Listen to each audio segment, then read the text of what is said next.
It is your house? Yes, yes. Yours? This is my house. Cool.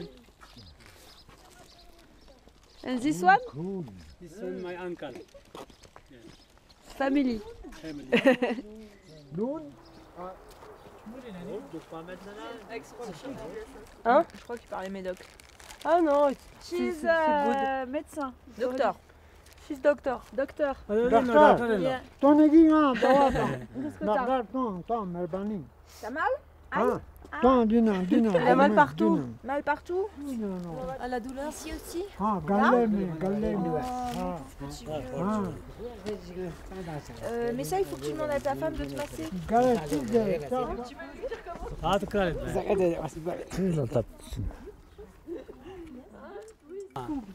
Bismillah.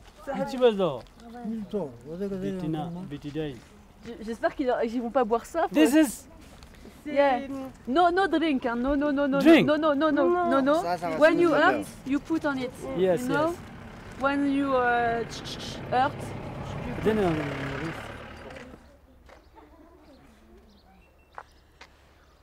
Alaykoum salam. Ah oui, la route. Ah ouais. Non. Comment? Donc on arrive dans la vallée du Zanskar. Donc là on se dit oh ça va être cool. On trouve une route goudronnée qui à la base devait pas être goudronnée. Et là les villageois nous disent non pas de souci, ça a été goudronné cette année, pas de souci, ouais, pas doum, pas de problème. Finalement on repart 20 km plus tard, bah, on arrive sur la piste. Et là on s'est fait 160 km uniquement de piste. Alors il faut savoir que 160 km sur une carte, on se dit bon bah je mets 1 heure, 2 heures, 3 heures, 4 heures si au pire je roule vraiment doucement. Mais on ne peut pas s'imaginer que parfois ça peut prendre 10 heures.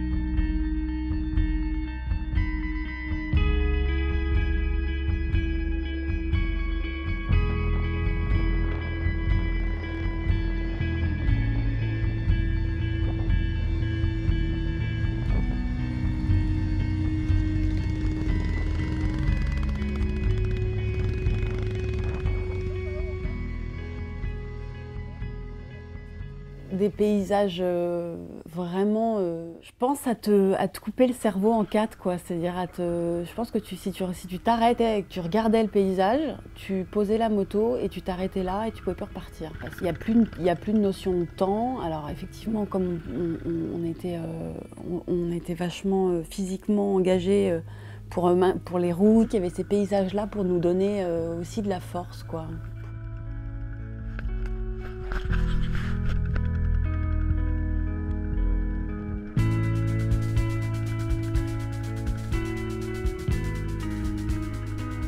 De la poire. La danse de la poire.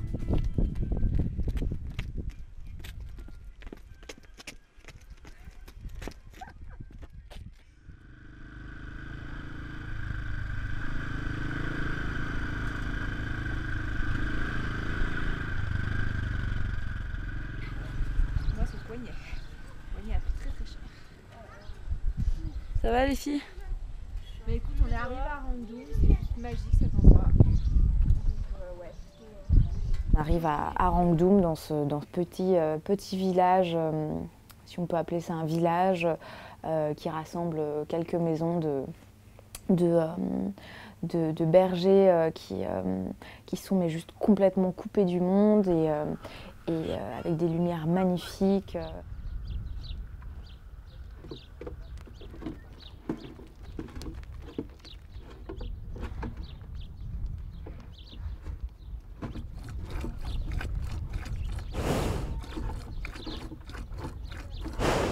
Il y a des murs, attention, à la maison. Taille, chaussettes.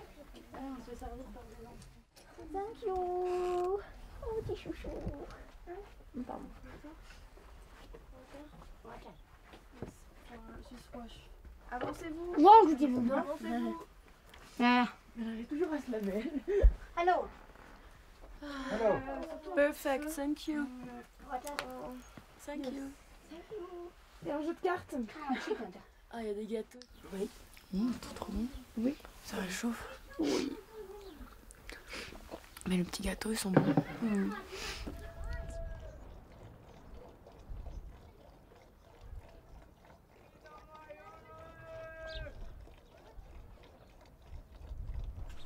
vais prendre la bouteille d'eau, bonjour. Merci. Attends, tu vois.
C'est super beau.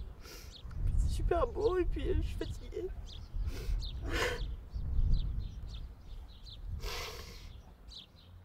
J'ai un peu développé une espèce de toc, c'est-à-dire que j'arrêtais pas de me laver les mains. Il fallait absolument que j'ai une bassine avec de l'eau. Il fallait absolument que je me lave les mains tout le temps. Enfin, pas tout le temps, mais dès que j'arrivais à un endroit, quoi. Et je me lavais les mains comme ça, et puis je me passais de l'eau sur le visage et tout, parce qu'on avait le visage super crade. Il fallait que les enfants aillent au puits chercher l'eau, et j'étais un peu gênée. Bon, bref, j'ai finalement réussi à avoir de l'eau. Et je me suis fait mon petit rituel mon petit mantra psychologique de nettoyage. J'avais l'impression que je ne pouvais plus jamais repartir de cet endroit, en fait. D'abord parce que ces petits garçons-là, j'avais envie de jouer avec eux, j'avais envie de leur faire de la moto, je serais bien restée un mois là-bas.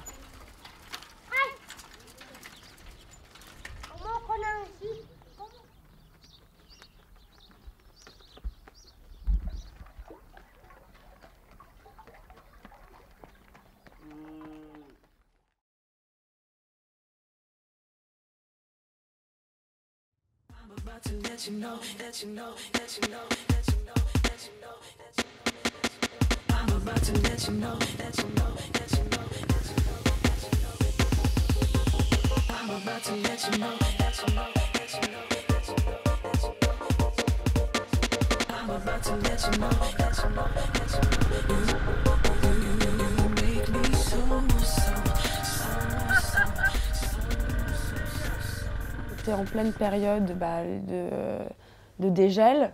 Du coup, toute l'eau s'amoncelle dans les montagnes et arrive dans la vallée.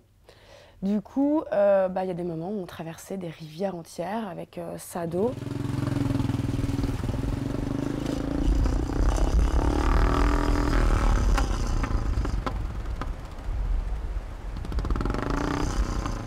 Voilà, et on est à moto, on n'est pas en barque, hein, donc quand tu vois une rivière, et là en fait tu comprends que tu as juste une possibilité, c'est de traverser cette eau. Donc ça peut être de l'eau sur 10 mètres, 20 mètres, 50 mètres, 100 mètres, et tu sais pas ce qu'il y a en dessous.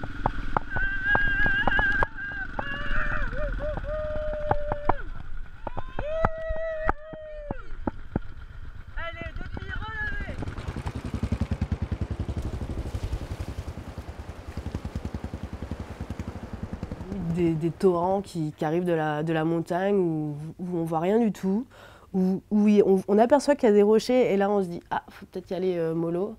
On ne sait pas forcément comment réagir avec la moto parce que c'est la première fois qu'on se trouve face à ça. Peux-tu nous parler de ta moto, s'il te plaît ?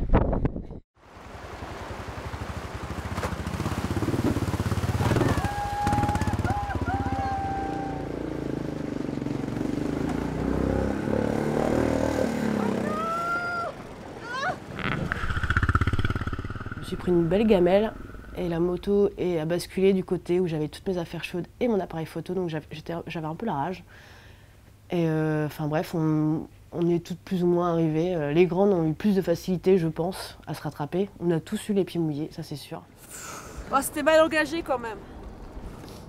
C'était mal engagé.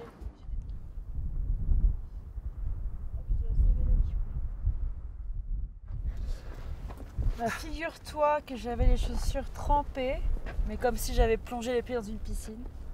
Je sais pas si on va se rendre compte à la caméra. Et l'équipé, c'est aussi du soutien et de l'altruisme. Alors Cindy m'a gentiment prêté une paire de chaussures sèches.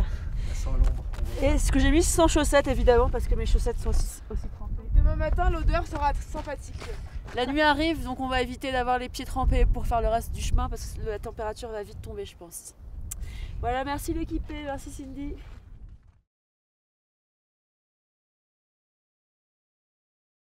On roule toujours assez simplement, on se prend jamais trop la tête à Paris sur l'équipement et c'est vrai qu'on a fait ça de façon assez légère, quoi. C'est vrai que avec le recul, je réalise vraiment que c'était un peu proche de l'inconscience en fait d'être aussi peu équipée.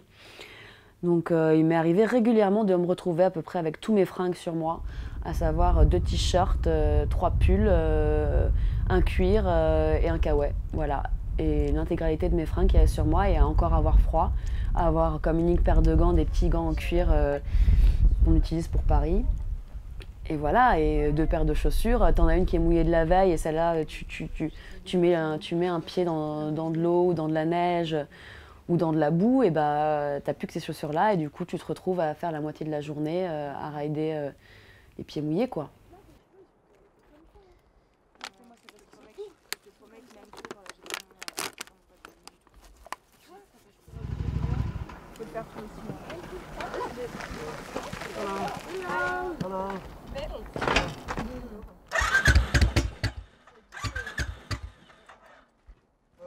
Hello, I'm from Austria. Nice to meet you here. Where do you come from? From Padoue? Yeah, from Padum Yeah? now. So how It's getting better. Getting better? Yeah, this stretch maybe it's the worst. Yeah. This part is the worst. Yeah, it's getting easier. It's just a few kilometers, then you're up on the pass. Okay. Then it's going down, and then it's get a bit smooth, straight. And the last 15 kilometers, you have tarmac So road. you left Padoue this morning? In the morning, yes. So 2.5 how long hours did ago. Did you make 2.5 hours. Okay. So that's good. We can Autriche. make. Yeah. Austria, yes. Austria, yes. Yes. This is Where are you from? France. Paris. France. I have to make a picture of the shoes. I love Johnny Hallyday, you know? Because of Johnny Hallyday. French rock and roller. Have a nice trip. Take care. Yeah, you too. Have fun. Okay, guys. Bye bye. Take Guys, care. goodbye. Bye.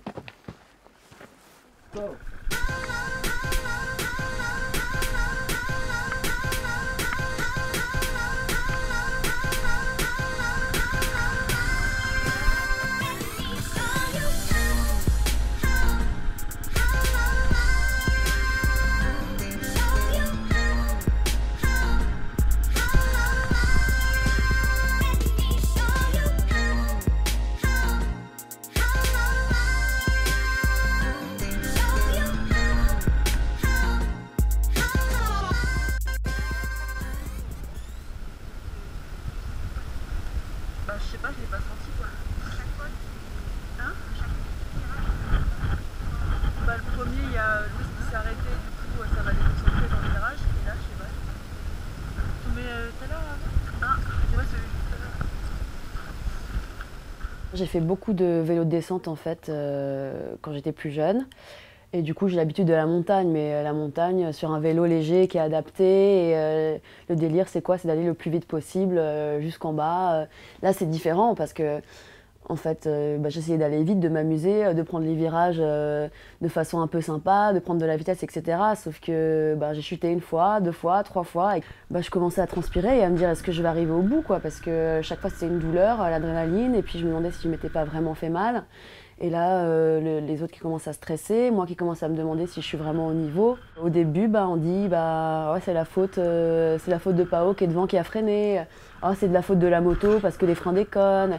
Oh, c'est de la faute de cette pierre-là. Au bout de la 4e chute, tu dis faut que j'arrête de reporter la faute sur des éléments extérieurs parce que c'est moi qui suis censée contrôler mon véhicule et faire en fonction du terrain et des éléments extérieurs pour arriver du coup à avancer. Tu as une chute et là tu te retrouves dans une catastrophe intersidérale et que tu bloques tout un groupe et que tu n'es pas seul dans cette merde. C'est-à-dire que tu vas pas faire dormir tes 4 copines dehors à la belle étoile alors qu'il fait moins 10 degrés, que tu n'as plus à boire, que tu n'as pas à manger et que de toute façon tu n'as pas assez d'essence pour faire demi-tour. Donc tu n'as pas le choix que de prendre soin de toi pour pouvoir prendre soin du groupe et de faire en sorte que le groupe avance pour arriver à l'étape du soir et pour pouvoir te reposer et dormir au chaud.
Ça va.